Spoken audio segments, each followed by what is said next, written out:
ಹಡ್ಬೆ ಸತ್ತಾಳೆ ಶ್ರೀನಿಧಿ. ನೀನೇ ಏನೋ ಮಾಡಿ ಸತ್ತೀಯ. ಇದು ನಮ್ಮಮ್ಮಗೆ ಎಲ್ಲಿಂದ ಗೊತ್ತಾಗಬೇಕು? ಒಂದು ಹೇಳು ಒಂದು ಬಿಡಲ್ಲ. ನಾ ಪುಸ್ತಕ ಅವನಿಗೆ ತಗೊಂಡೋಗಿ ಕೊಟ್ಟಿದ್ದು ಅಂತ ಇದಕ್ಕೆ ಹೆಂಗೆ ಗೊತ್ತಾಗ್ತದೆ?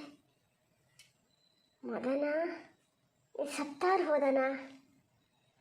ನೀನೇ ಏನೋ ಮಾಡ್ದ ಕಡೆಗೆ? ಯಾರು ಎಂತ ಮಾಡ್ಯಾರೆ ಅಂತ ನೋಡೋದು. ಹಂಗೂ ಹಿಂಗೂ ನಾ ಮುಂದಿನ ಕಾಲೇಜಿಗೆ ಹೋಗೋದು ಬೇಡ ಅಂತ ಹೇಳಿದ್ರೆ, ದೇವರೇ ಪಲ್ಲವಿ ಅಕ್ಕ, ನಿಮ್ಮ ಅಣ್ಣಗೊಂದು ಬೇಗ ಮದುವೆ ಮಾಡಿಯಪ್ಪ. ಮದುವೆ ಆಗದಿದ್ರೆ ನಂಗೆ ಮುಂದಿನ ವರ್ಷ ಫಿಕ್ಸೆ. ತಗೊಂಡೋಗಿ ನೇತು ಹಾಕ್ತಾರೆ. ಏನು ಮಾಡಲಿ ನಾನು? ಪುಸ್ತಕನಾರು ಸಿಗ್ತಾ ಅವನಿಗೆ? ಅದೂ ಇಲ್ಲ. ಎಲ್ಲ ಮುಗಿದ ಇನ್ನು ತಣ್ಣಗೆ ಓದ್ಕಿಣ ಶುರು ಮಾಡ್ಕಿಣ ಅನ್ನಷ್ಟೊತ್ತಿಗೆ ಈ ಥರದ್ದೇನಾರು ಪರೀಕ್ಷೆ ಸುಮ್ಮನೆ ಹಿಂಗೇನಾರು ಮಾಡ್ಕಿರ್ತದೆ. ಬೈದು ನನ್ನ ಅಳಿಸಿರ್ತದೆ. ನಂಬರ್ ಕಮ್ಮಿ ಬಂತು ಅಂಥದ್ದು ಕಡೆಗೆ. ಯೋ ದೇವ್ರೆ, ನಾ ಎಲ್ಲರೂ ಹಾಸ್ಟ್ಲಲ್ಲೇ ಇದ್ದು ಓದಿದ್ರೆ ಆತಿತ್ತೇನು? ಮುಂದಿನ ಅಷ್ಟೇ ಮಾಡ್ಬೇಕು. ಇಲ್ಲಿದ್ರು ಓದ್ಕೊಳಕ್ಕೆ ಆಗಲ್ಲಪ್ಪ. ಎಂತದೆ? ಯಾರ ಹತ್ರ ಮಾತಾಡ್ತಿದ್ದೀಯಾ? ಫೋನಲ್ಲಿ ಮಾತಾಡ್ತಿದ್ದೀಯಾ? ಯಾರು ಫೋನಲ್ಲಿ ಯಾರದಾರೆ? ಅಯ್ಯೋ, ಫೋನಂತೆ ನನ್ನ ಅಜ್ಜ ಅದಾರೆ ಫೋನಲ್ಲಿ. ಬಂದು ನೋಡು. ನಂಗೆ ಗೊತ್ತಿರೋ ಸಿಟ್ಟಿಗೆ ಯಾರ ಹತ್ರ ಅದೇ ಫೋನು? ಏನು ಕೊಟ್ಟು ಸಿಟ್ಟಿದೆ ನೋಡೋ ಮೊಬೈಲು. ಫೋನಲ್ಲಿ ಮಾತಾಡ್ತಿದ್ದೇನೆ. ನನ್ನಷ್ಟಕ್ಕೆ ನಾನೇನು ಓದ್ತಾ ಕೂತ್ಕೊಂಡಿನಿ, ಫೋನಲ್ಲಿ ಮಾತಾಡ್ತಿದ್ದೀನಿ ಅಂತಿದ್ದೀಯಲ್ಲ. ನಿಮ್ಗೆ ಎಂತ ಆಗಿದೆ ಮಾರತ್ತೆ? ಎಂತ ಆಗಿದೆ? ಇಲ್ಲೇ ಬಂದು ಕೂತ್ಕೊಬಿಡ. ಇಲ್ಲಿ ನಾನು ಅಡುಗೆ ಮನೆಯಲ್ಲೇ ಬಂದು ಕೂತ್ಕೊಂಡು ಓದ್ತೀನಿ. ಹೆಂಗೆ ಮಾಡಿದ್ರೆ ನಾ ಪರೀಕ್ಷೆ ಬರ್ದಂಗೆ ಈ ಸತಿ. ಸುಮ್ಮನೆ ಬಂದ್ಕೊಂಡು ಫೋನಲ್ಲಿ ಮಾತಾಡ್ತಿದ್ದೀಯ ಅಂತಿದ್ದೀಯ. ಏನು ಯಾರು ಕೊಡ್ಸಾರೆ ನಂಗೆ ಫೋನ? ಯಾರ ಹತ್ರ ಅದೇ ಇಲ್ಲಿ ಮೊಬೈಲ್? ಯಾರ ಹತ್ರ ಮಾತಾಡಲಿ ನಾನು? ಏನು ಮನುಷ್ಯರ ಹತ್ರ ಮಾತಾಡಂಗೆ ಇಲ್ಲ? ಒಂದು ಪಕ್ಷ ಫೋನ್ ತಗೊಂಡು ಯಾರ ಹತ್ರ ಮಾತಾಡ್ದು ಕೂಡಲೇ ಎಂತ ಆಗ್ತದೆ? ಹಂಗಾರೆ ಯಾರು ಮಾತಾಡಲ್ಲ. ಹೋಗಿ ನೋಡು ಹಂಗಾರೆ ಯಾರ ಹತ್ರ. ಈಗ ನೀನು ಯಾರ ಹತ್ರನೂ ಫೋನಲ್ಲಿ ಮಾತಾಡಲ್ಲ? ಏನ ಧ್ವನಿ ಎತ್ತರಿಸಿ ಮಾತಾಡ್ತೀಯಲ್ಲ? ಯಾರಿಗೆ ಹೆದರ್ಸೋದು? ಯಾರಿಗೆ ನೀನು?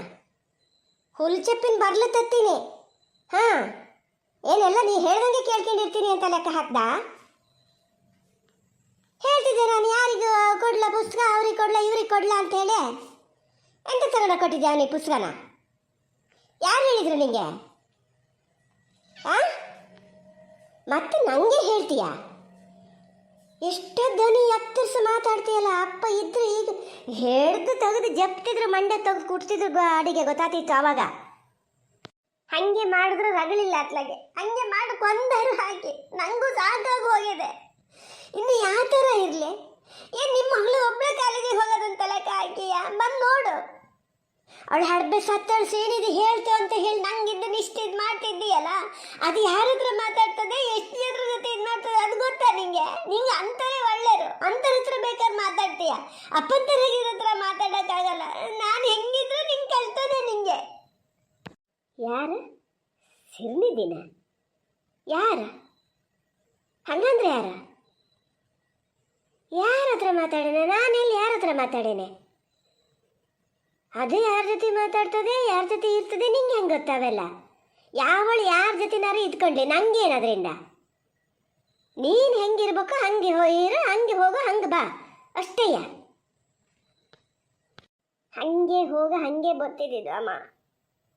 ನಾನು ಹೇಳಷ್ಟು ಹೇಳ್ತೀನಿ. ನನ್ನ ತೀರ ಈ ಥರ ಮಾಡಬೇಡ. ನಾನು ತಗೊಂಡೋಗಿ ಯಾವ್ದಾರು ಹಾಸ್ಟ್ಲಿಗೆ ಬೇಡಿ ಪುಸ್ತಕ ಮುಂದಿನ ವರ್ಷಕ್ಕೆ. ನಂಗೆ ಸಾಧ್ಯ ಇಲ್ಲ. ಪರೀಕ್ಷೆ ಬಂದ ಕೂಡಲೇ ಈ ಥರ ಎಂಥದಾರು ತಗೊಂಡು ಬೈಯಕ್ಕೆ ಶುರು ಮಾಡ್ತೀಯ? ನಾ ಓದ್ಕಿನ್ನೋದು ಹೆಂಗೆ ನೋಡೋಣ ಹೇಳ? ಪುಸ್ತಕ ತಗೊಂಡೋಗಿ ಕೊಟ್ಟಿದ್ದು ಹೌದೇ ಮಾರತಿ. ಅಲ್ಲಿ ಕಾಲೇಜಲ್ಲಿ ಹೇಳಿದ್ರು ನಿಮ್ಮ ಊರಿನವರ ಎಲ್ಲ ಹೋಗೊಂಚೂರು ಕೊಡು ಅಂತ. ಅದ್ರಲ್ಲಿ ಏನು ತಪ್ಪು ನೋಡೋಣ? ನಾನೇನು ಕೊಟ್ಟನ ಪುಸ್ತಕನ? ಲೈಬ್ರರಿ ಪುಸ್ತಕ ತಗೊಂಡೋಗಿ ಕೊಟ್ಟಿದ್ದಪ್ಪ. ಅಮ್ಮ ನೀ ಹೇಳ್ತೀಯಲ್ಲ, ಆ ಊರಿಗೆ ಬಂದಲ್ಲಿಂದ ನಾವೆಲ್ಲರೂ ಒಟ್ಟಿಗೆ ಹೋಗಿದ್ದಲ್ಲನೆ ಮರತೆ. ಪಟಾಕಿ ಜೊತೆ ಹೋಗ್ತಿರ್ಲನೆ. ಯಾಕೆ ಹಿಂಗೆ ಮಾಡ್ತೀರ? ನೀವೇ ಇಲ್ಲದೆ ಹೋಗಿದ್ದ ನಮ್ಮ ಮನ್ಸೊಳಗೆ ಹಾಕ್ತೀರಿ ಗೊತ್ತನೋ? ಅಲ್ಲ, ಈ ಕಾಲದಲ್ಲಿ ಯಾವುದೋ ಒಂದು ಹುಡುಗನ ಜೊತೆ ಮಾತಾಡೋಂಗಿಲ್ಲ. ಒಂದೇ ಊರವರು, ಒಂದೇ ಬಸ್ಸಿಗೆ ಹೋಗೋದು, ಒಂದೇ ಕಾಲೇಜಿಗೆ ಹೋಗೋದು. ಮಾತಾಡಬೇಡ, ಅವನಿಗೆ ಪುಸ್ತಕ ತಗೊಂಡೋಗಿ ಕೊಡಬೇಡ ಅಂತ ಹೇಳ್ತೀಯಲ್ಲ. ನಿಮಗೆ ಅಲ್ಲ, ಈಗ ಪಿಕ್ಚರ್ ನೋಡ್ತಾ ಕೂತ್ಕೊಂಡಿರ್ತೀಯ ನೀನು.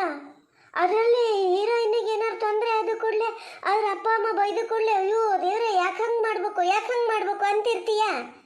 ನಿಮ್ಮ ಮನೇಲಿ ಮಾತ್ರ ಒಂಚೂರು ಮಾತಾಡಂಗಿಲ್ಲ. ಹೀರೋಯಿನ್ ಅಪ್ಪ ಅಮ್ಮ ಮಾತ್ರ ಅದು ಎಂತ ಮಾಡಿದ್ರು ಕೇಳ್ಕೊಂಡು ಸುಮ್ಮನೆ ಇರ್ಬೇಕು ಅಲ್ಲ, ಹೀರೋತಿ ಕಳಿಸ್ಬೇಕು. ಆ ಥರ ಕಣ್ಣು ಬಾಯಿ ಬಿಟ್ಕೊಂಡು ನೋಡ್ತಿರ್ತೀಯ. ನಿನ್ನ ಮಗಳ ಮೇಲೆ ನಿಂಗೆ ನಂಬಿಕೆ ಇಲ್ಲ. ನನ್ನಷ್ಟಕ್ಕೆ ನಾನಿಲ್ಲಿ ಓದ್ತಾ ಕೂತ್ಕೊಂಡೇನೆ, ಫೋನಲ್ಲಿ ಮಾತಾಡ್ತಿದ್ದೀಯ ಅಂತೀಯ. ಎಲ್ಲದೆ ಫೋನು, ಎಲ್ಲರ ಮನೆಯಲ್ಲೂ ಮೊಬೈಲ್ ಕೊಡ್ಸಾರೆ ಗೊತ್ತಾನು. ನಾನೇನಾರು ಕೇಳಿದ್ನ ನೀ ಅಂತ ಏನು ಮಾಡ್ತೀನಿ ಅಂತ ಗೊತ್ತಾದಕ್ಕೆ ನಾನು ಸುಮ್ಮನೆ ಇದ್ದೇನೆ. ಆದರೂ ಹಿಂಗೆ ಮಾಡ್ತೀಯ. ಒಂದೊಂದು ಸತಿ ಜ್ಞಾನ ಮಾಡಿದ್ರು ಓದೋದು ಬೇಡ, ಬರೆಯೋದು ಬೇಡ, ಎಂಥದ್ದು ಬೇಡ ಅಂತ ಕಾಣ್ತದೆ. ಹಂಗಂತ ಬಿಟ್ಕೊಂಡು ಕೂತ್ರೆ ನಾಳೆ ನನ್ನ ಜೀವನ ಆಗ್ಬೇಕಲ್ಲ. ಎಷ್ಟೆಲ್ಲ ಆಸೆ ಇಟ್ಕೊಂಡೇನಿ, ಚೆನ್ನಾಗಿ ಮಾಡಿ ಓದು ಒಳ್ಳೆ ಕೆಲಸ ತಗೋಬೇಕು ಅಂತ. ನಮ್ಮ ಅಮ್ಮನತ್ತ ಪಾಪ ಗೋಲ್ಡ್ ಬಂದಿದ್ದೆ, ಆತ ಅಮ್ಮನ ಚೆನ್ನಾಗಿ ನೋಡ್ಕೋಬೇಕು ಅಂತಲೂ ಜ್ಞಾನ ಮಾಡ್ತೀನಿ ಗೊತ್ತಾನು. ನಿಂಗೆ ಮಾತ್ರ ನನ್ನ ಕಂಡ್ರೆ ಆಸಿಲ್ಲ. ಬೆಳ್ಳಿ ಮಾತು ಭಾಳ ಆಡ್ತಿದ್ದೀಯ. ನಾನು ಮತ್ತೆ ಹೋಗಲಿ ಓದ್ತಕ್ಕೋತದಲ್ಲ ಅಂತ ಹೇಳಿ ಸುಮ್ಮನಿದ್ದೀನಿ. ಹಂಗಂತೇಳಿ ಹೇಳಿದೆಲ್ಲ ಕೇಳ್ಕೊಂಡಿರ್ತೀನಿ ಅಂತ ಲೆಕ್ಕ ಹಾಕಬೇಡ. ನಾನಾರು ಮನೆ ಒಳಗಿದ್ದಾಳು, ನನಗೆ ಅಷ್ಟೇನು ಗೊತ್ತಾಗಲ್ಲ. ಅಪ್ಪ 4 ಕಡೆ ಹೋಗಿ ಬರೋರು. ಪ್ಯಾಟಿಗೆಲ್ಲ ಹೋದಾಗ ಹಿಂಗೆ 4 ಜನ ಮಾತಾಡಿದ್ರೆ ಅವ್ರು ಸುಮ್ಮನಿರ್ತಾರೆ ಅಂತ ಲೆಕ್ಕ ಹಾಕಿಯಾ? ಅವ್ರು ಮಾತಾಡ್ತಾರಂತೆ, ಇವ್ರು ಮಾತಾಡ್ತಾರಂತೆ. ಯಾರು ಎಂತ ಬೇಕಾದ್ರೆ ಮಾಡ್ಕೊಳ್ಳಿ, ಮಾತಾಡ್ಬೋದು. ಗನಾಗಿದ್ರೆ ಮಾತಾಡ್ಬೋದು. ಆವಾಗೆಲ್ಲ ಸಣ್ಣಕ್ಕಿರೋಷ್ಟೊತ್ತಿಗೆ ಮಾತಾಡ್ತಾ ಹೋತಿದ್ರಿ. ಜನ ಹಿಂಗೆ ಹೇಳ್ತಿದ್ರನು? ಇದನ್ನು ಮಾಡ್ಕೊಂಡಿದ್ದು ಯಾರು? ಹಾಳು ಮಾಡ್ಕೊಂಡಿದ್ದು ಯಾರು? ನೀನೇ, ನಿನ್ನ ಕೈಯಾರ. ಒಂದು ಬೆಳಗ್ಗೆ ಹೋದಳು, ಒಂದು ರಾತ್ರಿ ತನಕನೂ ಮನೆಗೆ ಬರದೆ, ಫೋನು ಮಾಡಿದೆ, ಯಾರ ಮನೆಯಲ್ಲೋ ಉಳಿದು ಹೇಳ್ದೆ ಕೇಳದೆ ಇದ್ದು ಬಂದಲ್ಲ. ಯಾವ ಮನೇಲಿ ಅಪ್ಪ ಅಮ್ಮ ಸುಮ್ಮನಿರ್ತಾರೆ? ಯಾರು ಸುಮ್ಮನಿರ್ತಾರೆ? ಅಮ್ಮ, ನನಗೂ ಹೇಳಿ ಹೇಳಿ ಸಾಕಾಗಿದೆ.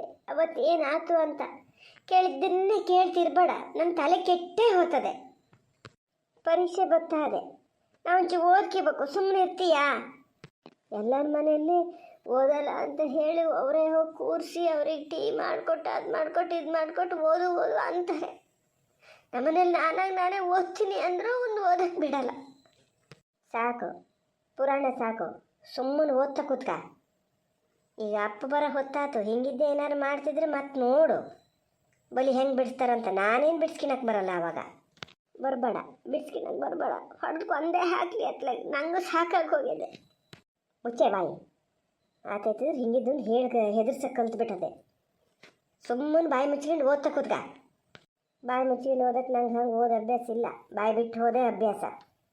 ಮಾತಿಗೆ ಮಾತು ಇದ್ರ ಕೊಟ್ಟರೆ ಜಾಡ್ಸಿ ಒದ್ದು ಬಿಟ್ಟೇನೋ. ಎಂತ ಇದ್ರ ಮಾರತ್ತೆ ಇದ್ದಿದ್ದಂಗೆ ಹೇಳಿದ್ನಪ್ಪ. ಸುಮ್ಮನೆ ಬಾಯಿ ಮುಚ್ಕೊಂಡು ಓದ್ತಾ ಕೂತೆ ಬತ್ತ ಕಾನೂನು ಭಾಳ ಜಾಸ್ತಿ ಆಗಿದೆ ಇದ್ರದ್ದು. ಓದ್ತಾ ಕೊಡ್ಬೇಕಂದ್ರೆ ಹೇಳ್ದಲ್ಲ ಹೇಳ್ಕೊಂಡು ಈ ಓದ್ತಾ ಕೂತ್ಕ ಅಂದರೆ ಎಲ್ಲೋ ಏನೋ ಹೆಚ್ಚು ಕಮ್ಮಿ ಆಗಿದೆ. ನಮ್ಮ ಅಮ್ಮ ಪಾಪ ಹಿಂಗಿರಲ್ಲ, ಸುಮಾರು ಸಪೋರ್ಟ್ ಮಾಡಿದೆ ನಾನು ಕಾಲೇಜಿಗೆ ಸೇರೋಕ್ಕೆ. ಅದೇ ಹಿಂಗೆ ಹೇಳ್ತದೆ ಅಂದರೆ ಯಾರೋ ಬಂದು ಸಮ ಫಿಟ್ಟಿಂಗ್ ಇಟ್ಟಾರೆ. ನಾಳೆ ನೋಡ್ಕಿತೀನಿ ಯಾರು ಅಂತ. ನಾನು ಮತ್ತೆ ಈ ಸತಿ ಒಂದು ಹದ ಹಾಕದೇ ಇದ್ದರೆ ನನ್ನ ಹೆಸರು ಬೆಳ್ಳಿನೇ ಅಲ್ಲ. ಎಂತ ಬೇಕಾದ್ರೆ ಮಾಡ್ಸತ್ಕೊಂಡ್ರೆ ಪರೀಕ್ಷೆ ಮುಗಿಯೋ ತನಕ ಎಂಥದನ್ನೂ ಜ್ಞಾನ ಮಾಡೋಕ್ಕೋಗಲ್ಲ. ಹೆಂಗಾರು ಮಾಡಿ ಓದಿ ಬರ್ಕೊಂಡು ಒಂದು ಒಳ್ಳೆ ಕೆಲಸಕ್ಕೆ ಸೇರ್ಕೊಂಡ್ರೆ ಆಮೇಲೆ ನೋಡ್ತೀನಿ. ಯಾರ ಹತ್ರ ಮಾತಾಡಬೇಡ, ಯಾರ ಹತ್ರ ಮಾತಾಡ್ಬೇಕು ಅಂತ ಹೇಳೋಕ್ಕಾಗ್ತದನೋ ಅಂತ. ಆಫೀಸಲ್ಲಿ ಕಡೆಗೆ ಕೂತಂಗೆ ಒಬ್ಬಳೇ ಕೂತಿದ್ದು ಬರ್ಬೇಕಾಗ್ತದೆ. ಹಿಂಗೆ ಗಂಡಸ್ರ ಹತ್ರ ಮಾತಾಡೋಂಗಿಲ್ಲ, ಗಂಡು ಹುಡುಗರ ಹತ್ರ ಮಾತಾಡೋಂಗಿಲ್ಲ ಅಂದರೆ ಇವರೇ ಸೈ ರಾಜಕೀಯಲ್ಲಿದ್ದಾರೆ. ಸ್ವಲ್ಪ ತಿಳುವಳಿಕೆ ಇದ್ದಾರು ಇರಬೇಕು, ಇಲ್ಲ ಹೇಳಿದ್ದು ಕೇಳಂಗಾರು ಇರಬೇಕು. ಯಾರೋ ಫಿಟ್ಟಿಂಗ್ ಇಟ್ಟರು ಕೊಳೆ ಪಟ್ಟೆ ಹಾವೇ ಕಚ್ಚಬೇಕು ಅವರಿಗೆ.